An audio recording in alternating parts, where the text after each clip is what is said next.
In this video, we're going to briefly define what a version control system is, and we're also going to do a quick overview of how Git works. Alright, so let's go ahead and get into it. So Git is a version control system, or VCS, and sometimes it's also called a source code manager, or SCM. So both those terms, acronyms, are used interchangeably to describe what Git is. And we're going to go through a demonstration that essentially defines what a version control system is, because what does version control system mean? Well, that's what we're about to do in a practical explanation. So version control systems, or VCSs, can be found like anywhere. Like in Google Docs here, they have a built-in VCS. So if you're working on a document and you make some changes to it, if I could spell my own name correctly, that would be beneficial. So you go through, you make some changes to this document. Maybe somebody else comes in and edits this document as well. Google Docs lets other people edit the same document at the same time or different times and so on. So you might have different, edits and changes to these documents, and you might want to, maybe check out what you did previously or revert back to a past document that, you liked or whatever. So you can see the version history over here, and you could go through and see, the initial and then the changes you made from version to version.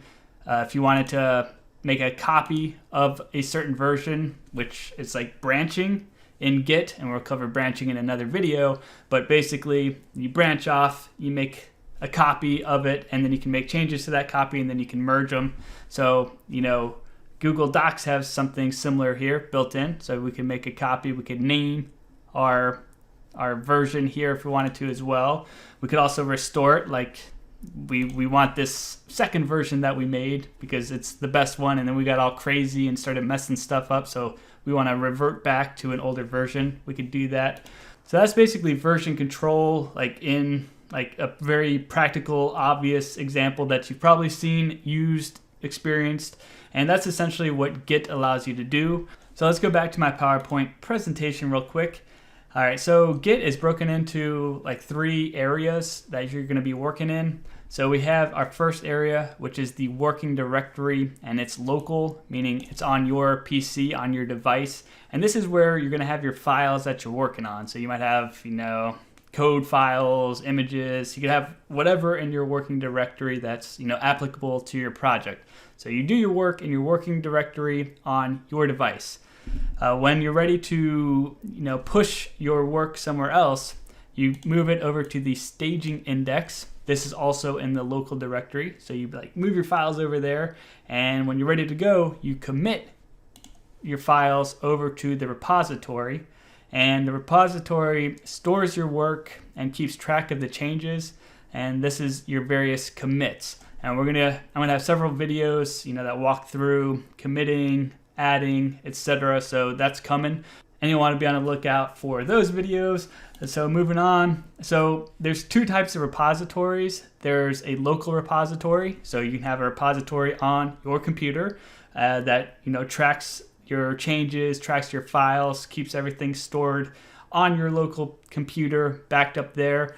And then there's also remote repositories like GitHub. So you've probably heard of GitHub before. It's a website where people post all their files and code and things of that nature, and you can do all sorts of stuff with GitHub.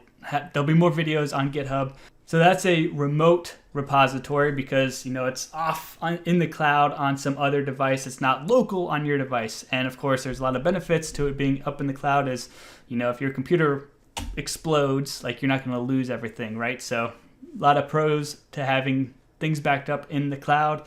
So for a practical example, we have our working directory. We're working on some files here. We have 3 files, and we make some changes to file 1. We can add it to our staging index, and then we move it from our staging index up to our repository, whether it's a local repository or a remote repository. If you make changes to multiple files, you can add them all to your staging index, and then when you commit them to your repository, they all move up there.